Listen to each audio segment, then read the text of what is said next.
Penyidik dari Unit Tindak Pidana Tertentu Satreskrim Polres Aceh Utara melimpahkan berkas perkara kasus tindak pidana penyelundupan etnis Rohingya ke pihak Kejaksaan Negeri Aceh Utara Rabu kemarin 7 Februari 2024. Kasus ini menjerat dua orang tersangka yakni Aulia dan Iskandar, warga Kecamatan Samtalira Bayu, Kabupaten Aceh Utara.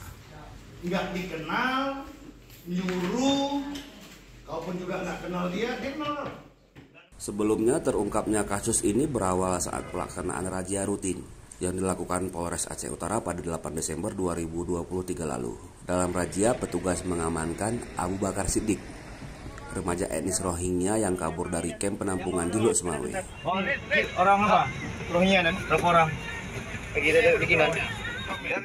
Saat itu Abu Bakar Siddiq, warga etnis Rohingya, berada dalam bus dengan tujuan Medan didampingi oleh tersangka Aulia. Dalam penyelidikan polisi terungkap jika warga Rohingya itu direncanakan akan diselundupkan ke Medan untuk selanjutnya diberangkatkan ke Malaysia. Tersangka Aulia ditugaskan seorang warga yang berada di Malaysia untuk mengantarkan Abu Bakar Siddiq ke terminal di kota Medan. Ianya dijanjikan upah senilai 2 juta rupiah.